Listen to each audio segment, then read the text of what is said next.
Asangkot na rin si First Lady. Opo. Meron daw ibinigay sa customs ang 11 billion na kaugnay sa sugar importation kay First Lady. Sabi lang yan, sinabi lang yan naman ha. Opo. Hindi natin sinasabing totoo. Ha? At mayroon daw sindikato ng smuggling sa sibuyas at bigas, Yes. Opo. sigarilyas at mani, sitaw, bataw, patane. Hindi mo kasama ang sibuyas at Nangyari bigas yan. lang ha. Baka maniwala sila. Pati sigarilyas at Hindi mani. pa bahay kubo yan. Hindi pa. Hindi pa bahay kubo. Opo, hindi pa. Oo, mabigat. Oo, pero mabigat ha. Mabigat na yun. Ano ito? Bahay buko. Hindi kubo. Nabuko sila eh. Bahay kubo. Nabuko ni Sandy ko. Okay. Oo. Ngayon, siniwalat na rin ni Saldico na 51 billion ang insertion ni Ferdinand Alexander na mas kilala sa pangalang Sandro Marcos. Wow. Ngayon, nasira din ang script ni Pangulong Marcos sapagkat sinabi ni Saldico na yung salaysay ni Yusek Bernardo na ang delivery ay 25 billion, ang total palang delivery ay 52 billion. Billion ang pinag-uusapan natin dito ay hindi milyon. Abo, pag ini-imagine ko, hindi ko ma-imagine gaano kalaki itong peran to eh. Hanggang billion lang tayo eh. At hanggang milyon, ano lang, konti-konti lang. Oo. Ito, bilyon na ito. Imagine ang 1 bilyon ay 1,000 milyon. Oo, imagine mo gaano karami yung 52 billion. That's 52,000 million. Wow. Yung bundle na 1 milyon na ganyan, kalaki. 52,000 nun. Grabe. 52,000 nun. Ganong karaming kwarta. Lang yan. Oo. Kasi, ang script ng administrasyon ay si Saldico ang mastermind. Ang mga kabo, kumbaga sa wedding, yung mga enforcer ay si Yusek Bobby Bernardo. Oo, si Yusek Cathy Cabral. At ito pa ang mabigat sa ginagawa ng administrasyon para malihis kay Pangulong Marcos, kay Ferdinand Martin Romualdez, kay Sandro Marcos, at saka kay First Lady, yung mga alam nila, kasi nagpe-prepare na yan eh. Obvious naman eh. Kasi nakikita naman natin yung sinisiwalat ni Representative Leviste na yun ang panunuhol, na inumpisahan na tigda 2 milyon, Pasko pa lamang yun ha, tigto 2 milyon. Ay para sa impeachment yan. At para yung impeachment ay maging liyamado sila pagdating sa Senado, kasi sigurado na yan eh. Sa Kongreso, marami dyan, may mukhang pera eh. Sa Kongreso, ang mga tinaharget naman nila, kita mo yung alam nila na anti-impeachment, si Chis Escudero, si Jinggoy, at dinawit pa nila yung mga iba para hindi halata, si Pong Revilla, si Nancy Binay, pati si Grace Po, di ba? Ngayon, pinalabas din nila si Henry Alcantara. Na nagsole ng 181 million. Binibili ang witness protection, kaya hindi walang restitution eh. Ang witness protection, kasi nga, lalabas dyan, unang-una, mabibili mo yung protection mo. Number 2, source of corruption yan eh, negotiation yan eh. Okay. Nasa WPP na to si Henry Alcantara. Lahat ng, sabihin mo, ituro mo yan, ituturo niyan, siyempre. Under na siya. Kasama pa, ito yung mga maliliit na isda na kayang-kaya nilang kontrolin. Si Bryce Hernandez, di ba? Meron daw mga conversations with Joel Villanueva and Jinggoy Estrada. Ito, nagsoli rin ng Lamborghini at GMC. Hindi ko nga malaman, kaya ngayon restitution, yan may problema yan. Problematic talaga yan. Eto pa. Yung mga maliliit na kaya nilang kontrolin, kaya nilang takutin. Si Engineer JP Mendoza. Yun ang script ng Malacanang. Ang script nila, ipakulong si Saldico, di ba?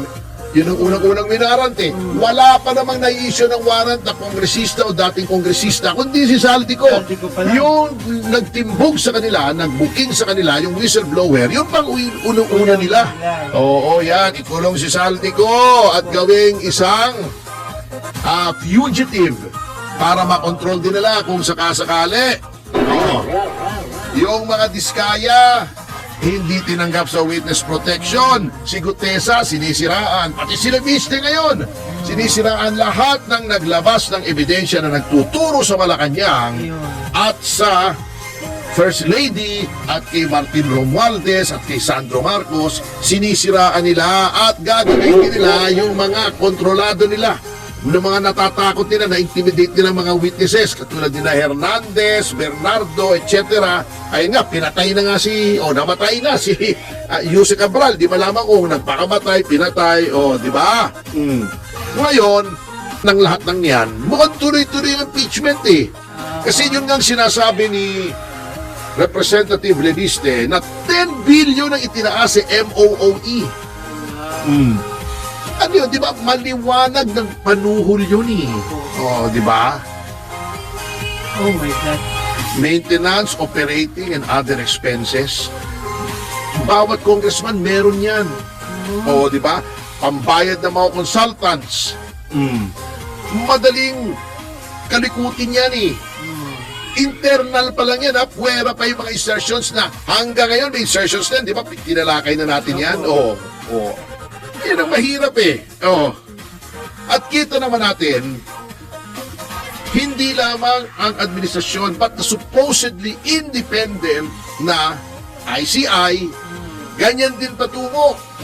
Kumpas din naman ang kanyang may nakapansin nga na bakit daw bago magrekomenda ng prosecution ang ICI, ina-announce muna ng presidente. Akala ko ba independent? Ibig sabihin, alam na. At bakit ang ombudsman ang kumukontra sa mga nagbibigay ng ebidensya katulad ni Leviste? Hindi ba papel ng ombudsman ay pag may binigay sa ebidensya, i-validate mo? Pag-aralan mo. Hindi i-criticize yung nagbibigay ng ebidensya. Kailan pa naging politicize ang ombudsman na hinuhusgahan nila? Ngayon lang. Ngayon lang, iyan ang sinasabi ko na binaboy na naman nila yung matibay na institusyon na yan. Yung ombudsman, nilagay nila, ituta nila. Yan ang mabigat. Grabe. So yan ang problema nating lahat ngayon. Iyang pinupush, dalawa yan, pinupush yung narrative nila na walang kinalaman si Marcos. Opo. Number 2, yung impeachment ay itutuloy nila yan. Yan ang mabigat na sitwasyon natin. Malaking Kaya yan ang budget dapat yan. ingatan natin. Siyempre, at nakita na natin, ayan na naman, balik na naman ang insertions, balik na naman ang allocables. At sinabi na natin kung sino top 10, pero lahat halos yan meron.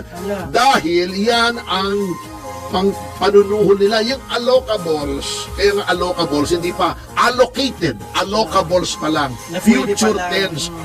Future yan. Future. Pag pipirma ka, saka ibibigay sa yan. Ayaw mo pumirma, wala ka.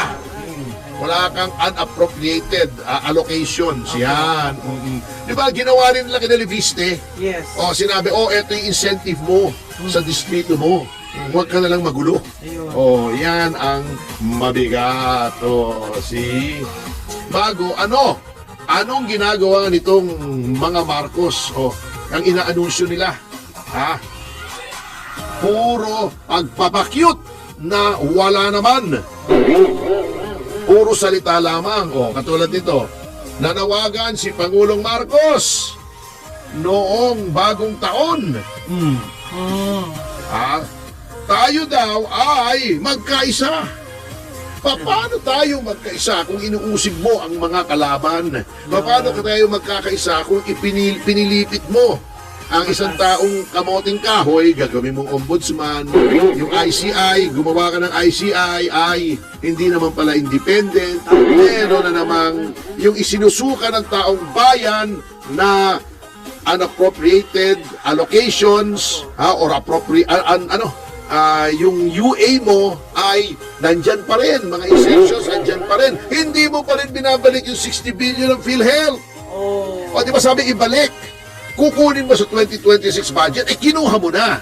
Kinuha mo, ibalik mo, hindi sinasabing kunin mo sa iba. O, paano tayong magiging unified yan? O, patuloy mong pinapa-impeach si Vice President Sara Duterte dahil mas sikat sa'yo.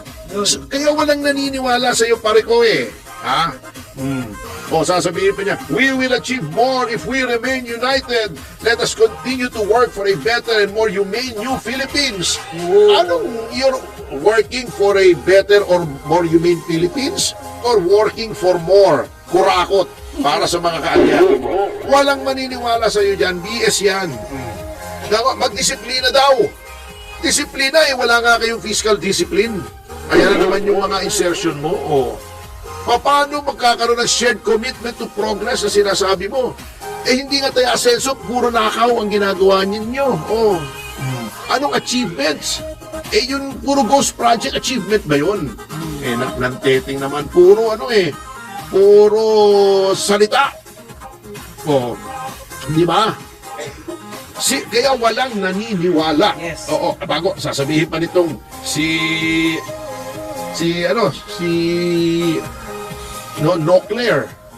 nuclear bomb. The only. The one and Hoy! only. Ang presidente hindi bumiyahe, nagtatrabaho. May utang na loob namin yun. Eh, hindi ba kaya nga natin siya sinisweldohan para magtrabaho? Utang na loob natin, hindi daw bumiyahe ang presidente. Oh. Nagtrabaho daw. Trabaho lang. Abay, dapat lang. Ikaw ang presidente. Tignan mo yung budget na puro insertions. O, palagay ko naman. O, tignan natin kung may ibibito siya. Dati, sa trilyon-trilyon, may binito siyang 24 billion. Binawasan. Sa daan-daang bilyon. A drop in the bucket. O, ngayon, tignan natin kung may bibito siya. Tignan natin kung talagang binasa niya. Tignan natin kung yung mga insertions itatanggalin niya sa mga kaalyado niya. O, ay nako. Tayo yung pinagbubula pa, kaya walang naniniwala sa inyo. You are insulting our intelligence. Na, binigyan din pa na, hindi pumunta sa Baguio ang Pangulo. Eh, kapal mo naman, naghihirap ang taong bayan, pupunta ka pang Baguio. Mamasyal ka pa. Nagtatrabaho daw, dapat lang. Opo. Utang na loob natin sa bagay. Ano ba naman, di ba? Masyado naman tayong umaasa, di ba? Hinalal na nga natin presidente, gusto natin magtrabaho pa. Oh. Ay, nako.